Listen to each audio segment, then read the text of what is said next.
నమస్తే welcome to mid day news నేను సుమిత్ర ముందుగా హెడ్లైన్స్ ఒంగోలులో సీఎం జగన్ 21,000 మందికి ఇళ్ల పట్టాలు పంపిణీ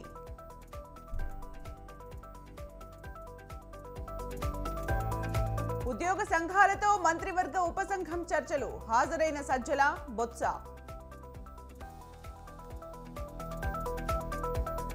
పొత్తులపై త్వరలో క్లారిటీ వామపక్షాలతో కలిసి పోరాటం చేస్తామన్న షర్మిల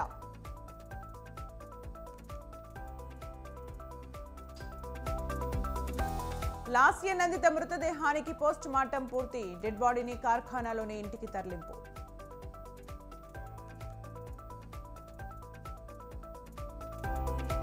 మేడారం జాతరకు తమిళిసై వనదేవతల్ని దర్శించుకున్న గవర్నర్ వారణాసిలో ప్రధాని మోదీ పర్యటన 13,000 కోట్ల అభివృద్ధి పనులకు శ్రీకారం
రోడ్డు ప్రమాదంలో మరణించిన కంటోన్మెంట్ ఎమ్మెల్యే లాస్య నందిత మృతదేహాన్ని ఆమె ఇంటికి తరలించారు. గాంధీ హాస్పిటల్లో పోస్ట్ మార్టం అనంతరం కార్ఖానాలోని నివాసానికి లాస్య నందిత భౌతిక కాయం తరలించారు.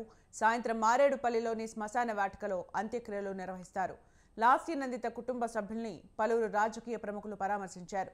లాస్య నందిత కుటుంబ సభ్యులను మంత్రి కోమటిరెడ్డి పరామర్శించారు. ఎమ్మెల్సీ కవిత కూడా లాస్య కుటుంబ సభ్యుల్ని పరామర్శించి ఓదార్చారు. లాస్య ఇంటికి పెద్ద సంఖ్యలో రాజకీయ ప్రముఖులు, అభిమానులు, బీఆర్ఎస్ కార్యకర్తలు చేరుకుంటున్నారు.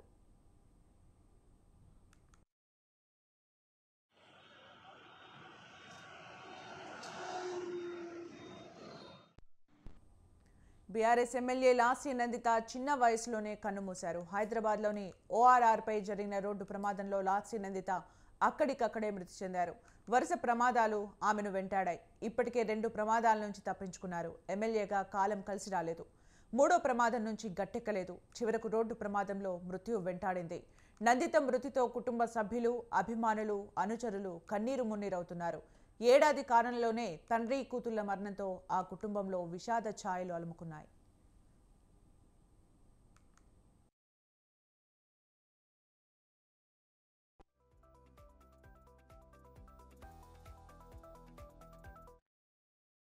మరింత సమాచారం మా ప్రతినిధి విశాల్ లైవ్ లో అందిస్తారు. విశాల్,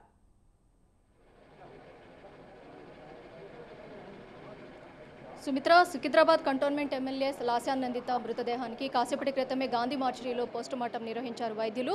పోస్టుమార్టం అనంతరం మనం ప్రస్తుతం అయితే కార్ఖానాలోని తన నివాసం వద్ద ఉన్నాం. అంబులెన్స్లో నుంచి మృతదేహాన్ని మరి కాసేపట్లో అయితే తరలించే అవకాశం ఉంటుంది. కార్ఖానాలోని తన నివాసం వద్ద ఉన్నాము. కార్ఖానా వద్ద ఇప్పటికే తన నివాసం వద్ద భారీ ఎత్తున రాజకీయ ప్రముఖులందరూ కూడా చేరుకున్నారు. అలాగే కుటుంబ సభ్యులు కూడా లాస్య నందితకి సంబంధించినటువంటి కుటుంబ సభ్యులు కూడా చేరుకున్నారు. భారీ ఎత్తున ప్రజలు కూడా ఇక్కడ ఉన్నటువంటి ఏదైతే సాయన్నకి సంబంధించినటువంటి వ్యక్తులు ఎవరైతే ఉన్నారో గత 40 ఏళ్ల రాజకీయ చరిత్ర ఉన్నటువంటి కుటుంబం కాబట్టి ఈ కుటుంబానికి సంబంధించి ఏడాదిలోనే ఇద్దరిని కోల్పోవడం అనేది ఆ కుటుంబంలో ఉన్నటువంటి లాస్య నందిత తల్లి అయినటువంటి గీత గారికి ఇది తీవ్రని లోటు. అలాగే భర్తని కోల్పోయారు. అలాగే ఏడాది వ్యవధిలోనే ఇద్దరిని కోల్పోవడంతో ఆ కుటుంబం కన్నీరు మున్నీరు అవుతుంది. ప్రస్తుతం చూసుకున్నట్టయితే లాస్య నందిత మృతదేహానికి సంబంధించి ఇప్పటికే సీఎం రేవంత్ రెడ్డి కూడా చీఫ్ సెక్రటరీకి ఆదేశాలు ఇచ్చారు.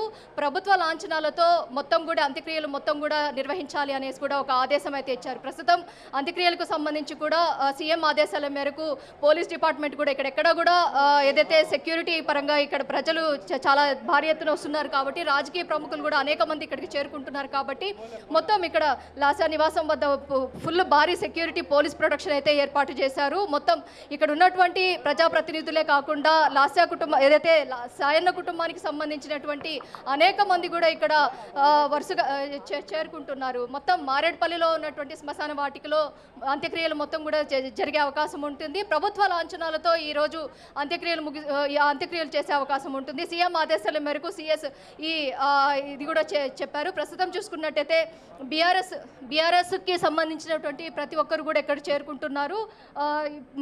మళ్ళా ఉదయం నుంచి చూసుకున్నట్టయితే అమేధా హాస్పిటల్ దగ్గర హరీష్ రావు ఫాలోఅప్ చేయగా ఇక్కడ గాంధీ మార్చురీ దగ్గర తలసాని శ్రీనివాస్ యాదవ్ మొత్తం కోమటిరెడ్డి వెంకటరెడ్డి ప్రతి ఒక్కరు కూడా మార్చురీ దగ్గర వచ్చి తన కుటుంబ సభ్యులకు కావచ్చు ప్రతి ఒక్కరికి కూడా ఓదార్పునైతే ఇస్తున్నారు. ప్రస్తుతం అయితే మరి కాసేపట్లో అయితే పార్థివ దేహాన్ని అయితే కిందకి తరలించే అవకాశం ఉంటుంది. ప్రజలు అలాగే ప్రజాప్రతినిధులు అనేక మంది కూడా ఇక్కడికి వచ్చే అవకాశం ఉంటుంది. కాబట్టి ఇక్కడ మేడ్చల్కి సంబంధించినటువంటి రాజశేఖర రెడ్డి కూడా ఇక్కడే ఉన్నారు. అనేక మంది పోలీస్ బందోబస్తు కూడా ఎందుకంటే రాజకీయ ప్రముఖులు అనేక మంది కూడా లాస్యా నందిత మృతదేహాన్ని కడసారి చూసుకునేటానికి అనేక మంది కూడా ఇక్కడికి తరలించే అవకాశం ఉంటుంది. కాబట్టి దీనికి సంబంధించి ప్రొటెక్షన్ మొత్తం కూడా ఇక్కడ ఉన్నటువంటి కంటోన్మెంట్ జోన్కి సంబంధించినటువంటి పోలీసులందరూ కూడా అలర్ట్గా ఉన్నారు. ఎక్కడ కూడా ప్రజలకు అలాగే రాజకీయ ప్రముఖులకు కూడా ఏదైతే మృతదేహాన్ని చూడటానికి వీలుగా ఉండేలాగా ఇక్కడ మొత్తం కూడా ఏర్పాట్లు అయితే పూర్తి చేశారు. ప్రస్తుతం అయితే ఇక్కడ ఉన్నటువంటి పరిస్థితి అయితే ఇలా ఉంది. మరి కాసేపట్లో అయితే పార్థివ దేహాన్ని కిందకి అంబులెన్స్లో నుంచి కిందకి తరలించే అవకాశం ఉంటుంది. పార్టీలకు అతీతంగా ఇప్పటికే మనం చూసుకున్నట్టయితే లాస్యా నందిత కోమటిరెడ్డి వెంకటరెడ్డి కూడా వస్తున్నారు.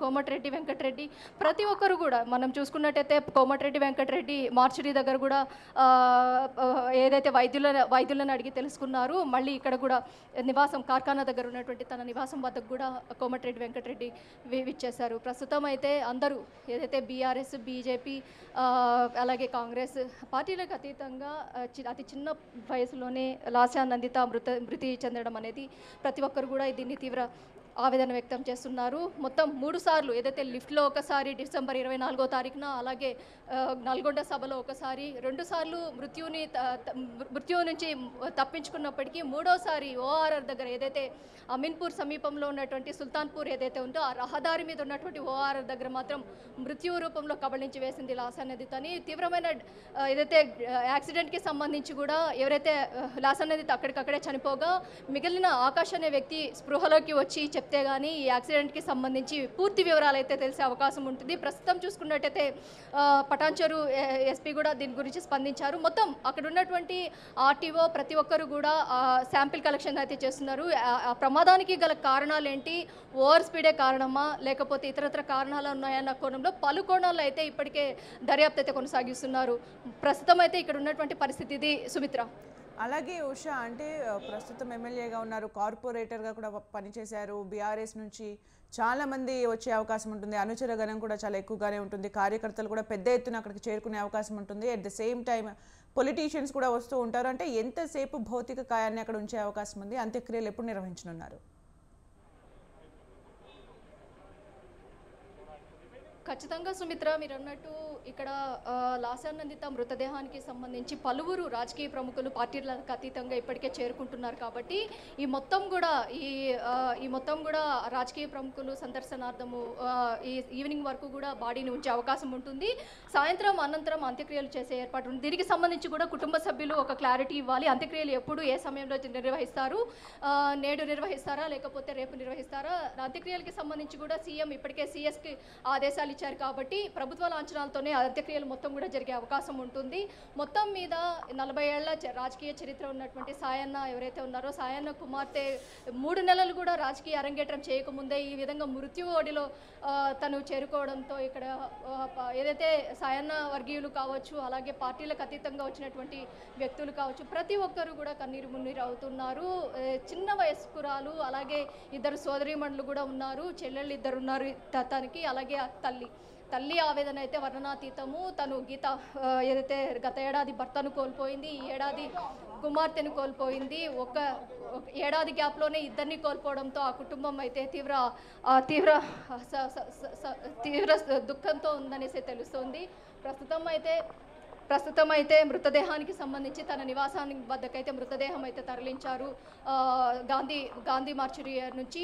అనంతరం అంత్యక్రియలకి సంబంధించి మరి కాసేపట్లో క్లారిటీ వచ్చే అవకాశం ఉంటుంది. ప్రభుత్వం నుంచి కూడా ఒక ముఖ్య సూచన అయితే వచ్చింది కాబట్టి ప్రభుత్వ లాంఛనాలతోనే ఈ అంత్యక్రియలు మొత్తం కూడా జరిగే అవకాశం ఉంటుంది. సుమిత్ర, అలాగే ఉషా, అంటే వరుస ప్రమాదాలు తనని వెంటాడుతూ ఉన్నాయి. అయినా అసలు నిన్న నిజంగా తనతో పాటు ఎవరెవరు ఉన్నారు అనే దానిపైన ఏమైనా క్లారిటీ వచ్చిందా? ప్రమాదంలో గాయపడ్డారు, హాస్పిటల్లో ఉన్న వాళ్ళ పరిస్థితి ఏంటి? దానికి సంబంధించిన అప్డేట్స్ ఏంటి? సుమిత్ర, ప్రస్తుతం చూసుకున్నట్టయితే లాస్యానందితకి సంబంధించి లిఫ్ట్లో ఫస్ట్ ఇన్సిడెంట్ కావచ్చు, సెకండ్ నల్గొండ టూర్ అప్పుడు కావచ్చు, థర్డ్ ఇది కావచ్చు, ఈ 3 ఇన్సిడెంట్లలో కూడా పలు అనుమానాలు కూడా రేకెత్తిస్తున్నాయి. లాస్యానందితకి 3వసారి ఈ మృత్యువులో చేరుకోవడం అనేది మాత్రము అక్కడ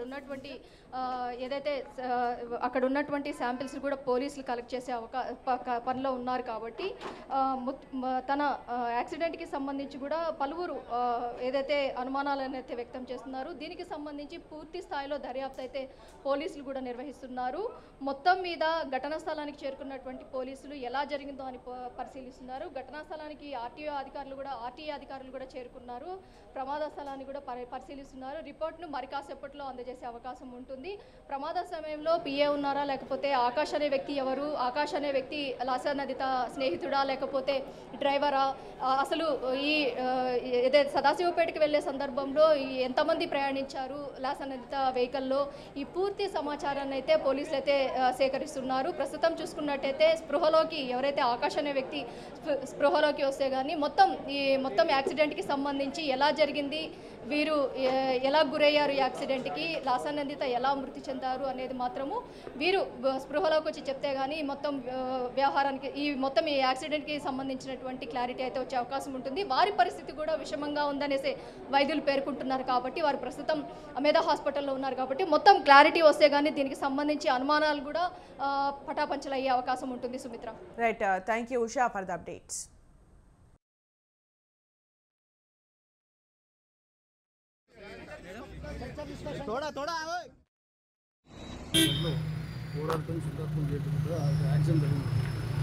యాక్సిడెంట్లో కంటోన్మెంట్ ఎమ్మెల్యే గారు డ్రైవర్ ఆకాష్కి ఇంజరీస్ అయినాయి.